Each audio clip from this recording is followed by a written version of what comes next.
Well, good morning. I'm here this morning with Jason Ince from Adpost Online. Looking forward to hearing a little bit about your business today and about yourself. Thank you. Thanks. So let's start right back at the beginning. Where did Adpost Online begin? Adpost started when I was about 17. I was an apprentice cartographer. Got a job offer from Dick Smith. Hold on, you're a cartographer? Yeah, that's a map draftsman. You don't meet cartographers every day. Yeah, and there's actually not many of them, I don't think, that are qualified cartographers in Australia. So started my apprenticeship, that was with Universal Press. Needed to earn some extra money, so had to leave that job, and I started contract carpet cleaning. Dick Smith offered me a job at Australian Geographic. He was starting Australian Geographic, wanted me to start in 3 months. As a cartographer? Yeah. Not a carpet cleaner? Yeah, as a cartographer. So it was a perfect opportunity for me to go out and earn some money, just for a few months, and get my dad back down to Sydney and live with me. And yeah, about 3 months later, I rang Dick up and said, mate, I'm going to keep going. I'm going to start my own carpet cleaning business. So that was the start of that. Dick wished me all the best and said it's the biggest adventure of your life. Absolutely. I never stayed in touch with him, which I wish I did. Yeah. And then would have been a good contact to have. Yeah, definitely. But hang on, that's carpet cleaning. That's not what you're doing now. So tell me, how did you bridge the gap between carpet cleaning and printing? Sure. Well, like all gooses that start their own business, they have a problem, and it's customers. So the way I got my customers was actually printing and distributing leaflets into letterboxes. So that's how I started, with my own print presses, taught myself how to print, and then employed my own distributors to walk the streets and put them in letterboxes. And then that was the birth of Adpost. So you were your own first client? Correct, yeah, yeah. And that was the birth of Adpost, and we started to pick up clients. My very first client was a painter that called me and wanted me to do it. The painter rang up and said, look, I see your leaflets around everywhere. You know, could you recommend the company that does it for you? And I went, yeah, sure, I'll get them to call you. This is before mobiles and everything. So sat there for the next hour and come up with a name and called it United Box Distributors, which was UBD, where I did my apprenticeship, which I thought I'd actually sell the business back to them, but that never happened. Didn't work that way. Didn't work that way. And that was the birth of Adpost. So that was, Adpost was born, and he was our very first customer and my very first bad debt. Oh, really? So, yeah. Wow, there's a lesson and a half, isn't it? Yeah. Yeah. So, and that's when Adpost just grew, and we started doing a lot of council work, small business, anyone doing home service. I knew how to promote the businesses, got into other home services myself, pizza shops, laundromats, anything that you could promote through a letterbox. Okay, so tell me the extent of the services that you offer today. Sure, well the Adpost group's grown over the last sort of 29 years. So we're general commercial printers. What's that mean? Well, printing's changed a lot, especially in the last 10 years. Certainly has. So probably the commercial print side is all offset printing, foiling, finishing, embellishment work, all that sort of stuff we still do under our roof. Then we also have digital technology, and that's where printing's really changed. It's a commodity item now.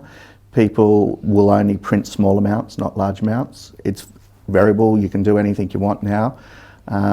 So then that's just supplying companies with their print needs, whether that's a box of business card, they're a consulting firm, or it's an accounting firm that's got to spend 10 grand a month on stationery and just keep their business going. But then we've grown also obviously with the distribution side, where unaddressed mail into letterboxes, and we do all the councils, RMS, all the projects, as well as small businesses, home service industries, still do carpet cleaners, still do electricians, plumbers, and then that leads you into obviously invoice books and everything they need for their printing. Then we're also dandy badges, so we do all the name badges, anything from banks to Qantas to small retail shops, and we're also the last of the commercial button badge makers, if those are old enough to remember a button badge. People still use button badges. It's amazing. When people come through the factory, you can tell their age by they go, oh my God, look at that, they're so cool, or they're the best, I've never seen them before. Okay. It's interesting. But yeah, that's us, and through print, distribution, obviously design, we've got graphic arts department, necessary evil. You were working from home. You've now got how many? How big's the team now with all those services? You must have a big team. In Alexandria, we have about 38 full-time in the print side, various part-time casual as well. And then we also probably have a team of about 100 that are in the street any given day delivering leaflets. Wow. Probably It's a big ranges team. between 70 and 100 on any given day, depending on weather. Where are your clients based? Printing, we service Australia. So I've got just as many clients in Perth as I do New South Wales. And print's not hard to get it delivered anywhere in Australia anymore. It's pretty easy. With distribution, we solely focus on the Sydney metro area. We do push that right up to borders of New South Wales and Victoria and out of New South Wales for government projects, normally roadworks and stuff like that. Sure, yeah, where we'll makes send sense. guys, they'll stay at hotels, travel, deliver farms and so forth. Yeah. Oh. Yeah. So tell me what makes Adpost special. Why do you think your clients love working with you? What do they say about you? Adposts, we're small enough to adapt, and as time's gone on now, no one's got time. So we'll get sign-off artwork at 5:05 on a Friday and the job's already 2 days late. And that's where we're able to adapt and get it done quickly. That's where solving the problem is where we're quite good. And yeah, we're just a small business as well, and it's all about servicing the client. But you know, some of them need to be educated to the point of reality.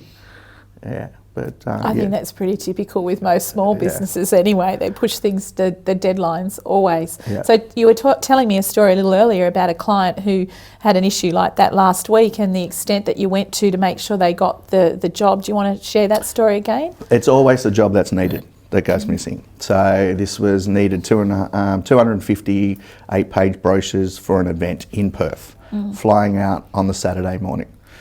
If he could, he would pick it up, but if not, we finished it in time, courier it. So we couriered it. Murphy's Law, courier arrives Friday morning at 9:38, no one's at his office.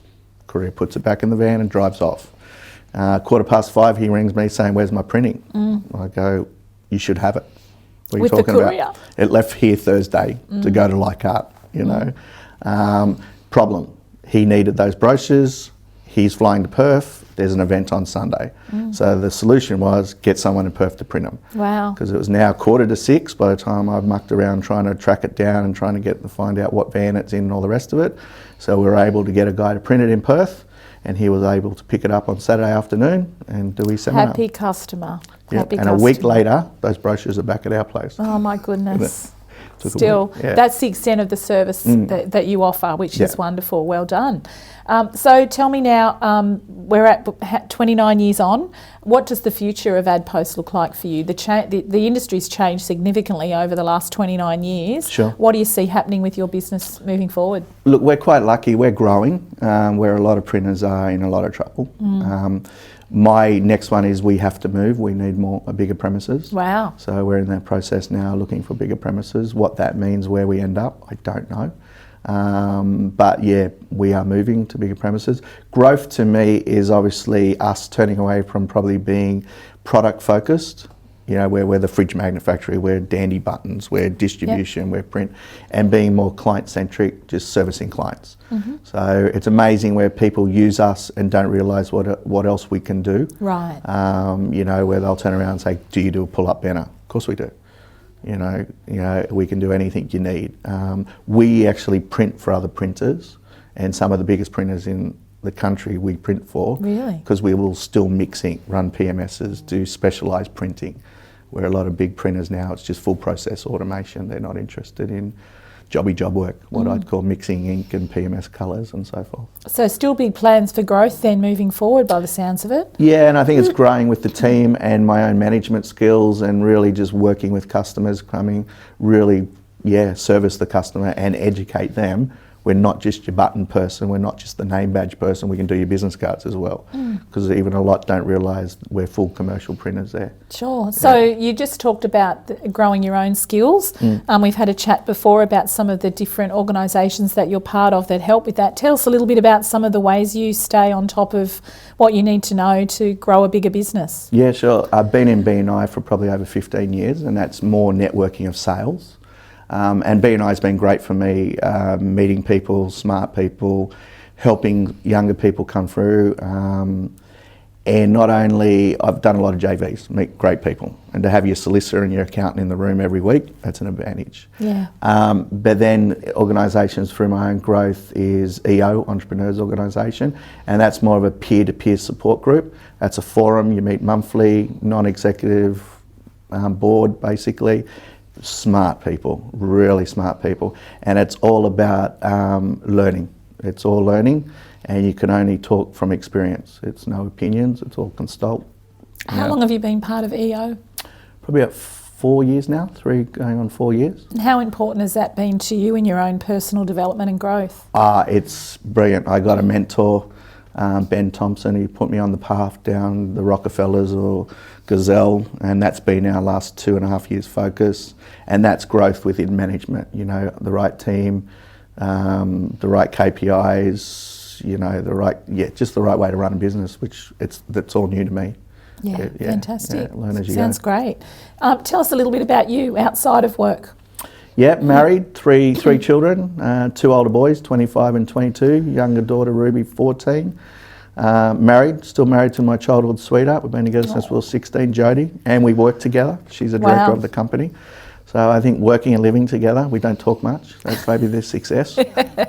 Partly it, but that's probably a success in itself, that we're still together and we're toe to toe at work. Yeah, so that's pretty special. Yeah, no, good partnership there. Yeah, and the kid's going to be in the business? The 2 boys, the oldest one's been sacked 3 times, he's not allowed in the building. And the second one just walked out. Is it like a poster on the wall that says warning, not don't let him in. And Zach's interesting, just turning 22. He's just finished his apprenticeship, decided he doesn't want to continue in print. So he's literally just left us last month to pursue other avenues, which he is, and it's great. It's not necessarily I want to keep them in the business. They can go their own journey.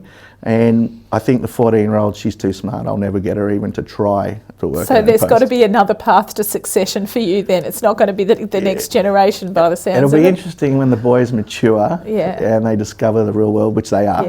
It'll be interesting if they ever end up back there. Yeah.